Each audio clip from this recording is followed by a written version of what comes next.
Good morning. I hope you had a very good half-term break. I wonder how many of you recognise that excerpt from Vivaldi's The Four Seasons. Well done to those of you who did and were able to identify it as spring. According to astronomy, spring begins when we reach something called the vernal equinox. This happens on the 21st of March, about a month from now. However, for most of us, the change in season from winter to spring is characterised more in what we can see. Think for a moment about the ways that you know that spring is on the way. Is it seeing lambs in the fields? The appearance of ducklings or other baby animals? Daffodils or tulips poking their heads out of the cold earth? Or white and pink blossom in the trees? How much of that have you seen this year already? However you notice it, spring is about new beginnings and fresh starts. It therefore feels very apt to discuss it today, as we plan for a time soon when we can be back together physically at the college. Spring is the season when it all starts again. The first season in another cycle of the year. Imagine for a moment that you are a bulb in the ground. It is completely dark. There is no light at all. All you know is that you are waiting to burst up through the ground, which has felt impenetrable for so long. You await the feeling of sunlight and warmth. But it's quite a feeling going from being trapped to being free in the open air.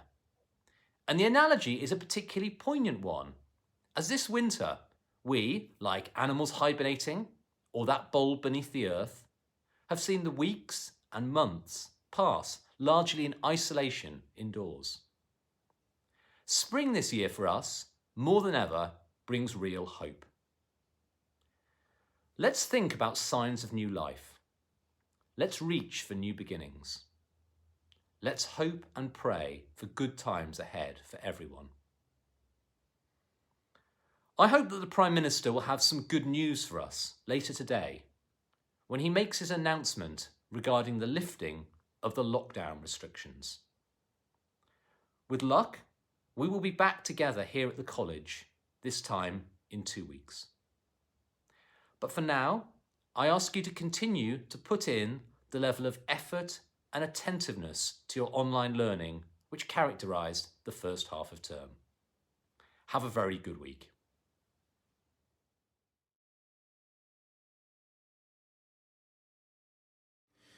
Good morning, my name is Cal. I'm in year 13 and currently the Round Square Prefect. Unfortunately, due to the coronavirus restrictions, we cannot all be together as a strong community we usually are, but I hope you are still flourishing in your personal studies at home. To sum up the Round Square quickly, for anyone who is still slightly confused about its true purpose, it is an international network of education which connects approximately 50 countries all with the same aim: to offer world-class programs and experiences that further develop the strong characters that the teachers here at Dover College have already helped instill in us. I was glad to hear of all the students who have willingly signed up to the Round Square Committee, which will enable you to help us promoting and organising events which will take place in the future. Building skills within Round Square, such as teamwork, resilience and organisation, will aid you in future situations.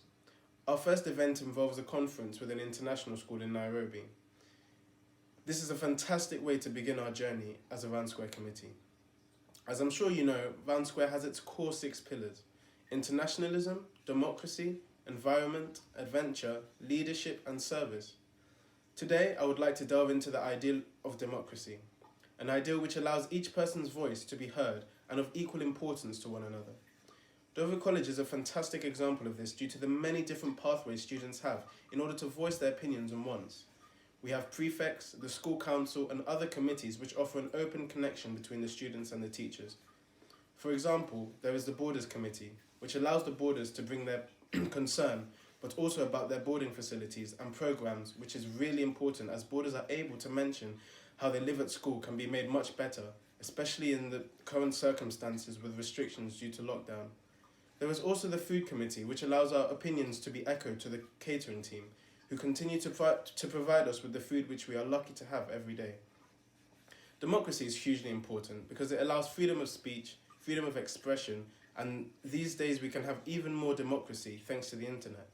Most importantly, democracy improves the quality of decision making, providing a method to deal with differences and conflicts. This is similar to a jury in which different people from different backgrounds all confer to make as just as a verdict as they can for the bigger cases, instead of solely just a judge. It is a process that ensures the best decision making possible. And of course, processes are important in a civilized society. Let me give you an example of what happens when we do not have such democratic processes in place. I'm sure that all of you will have seen the implications of Trump's impeachment trial in America, and some of the sheer atrocities that some of the people have been committing, such as breaking into the US Capitol and committing many acts of violence. These people have gone to ridiculous extents to prove their political position and express their wants for change, but they have not understood democracy because they have not followed the right processes to express their opinions. Therefore, all they have achieved is chaos, and in the end of the day, they weren't listened to. This shows how important democracy is, as these actions illustrate what may happen if we did not have this democracy, but anarchy. One of the many processes of democracy is the right to vote, and we are so lucky in this country that we have a real democracy and proper elections, as opposed to some countries which have pretend democracy, or on paper democracy per se, where, for example, there is only one party and therefore they exclude anyone who does not accept their views, or all the candidates must be screened and approved by that one party. So you might not be able to vote now, but when you do, I urge you to take full advantage of it and start preparing for it now by trying to understand politics and what is going around you in the world. There is nothing worse than apathy and a lack of interest. You are a free citizen, so please do not take this for granted, but fully engage and get stuck in. Be a voice for the school, for the town, and for your country. Thank you for listening. I hope you and your families are staying well and safe during this period, and hopefully we can all be back to school as soon as possible.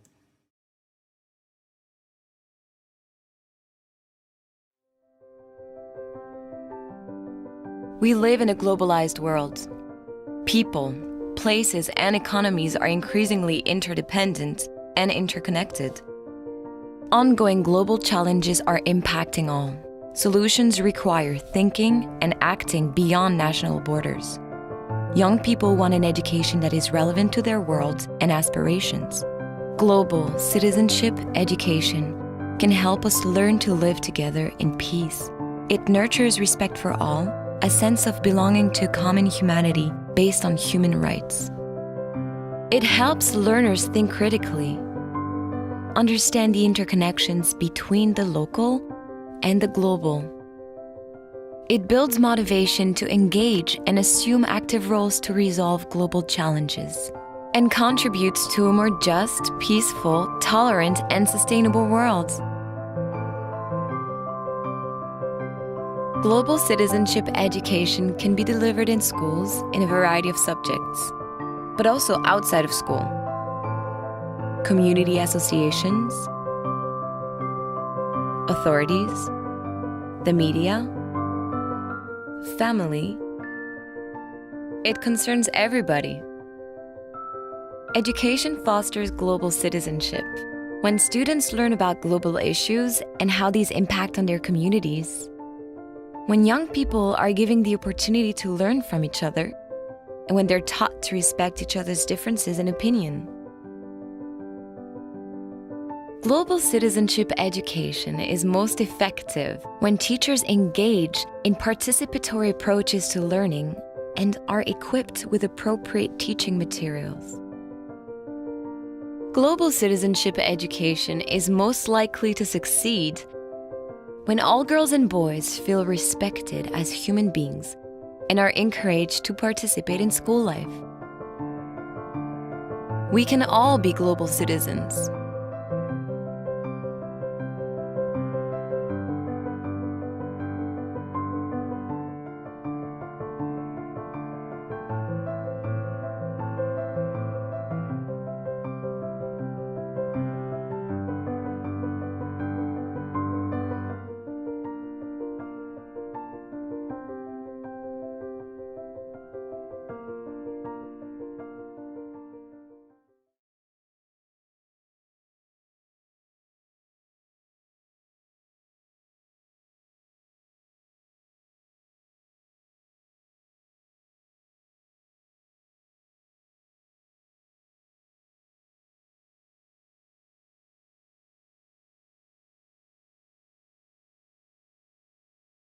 Dear Lord, I thank you that no matter what I may face today, with your help I will be able to endure, overcome and prevail. I thank you in advance for your strength and energy that will sustain me, your wisdom that will guide me, and your peace that will fill me.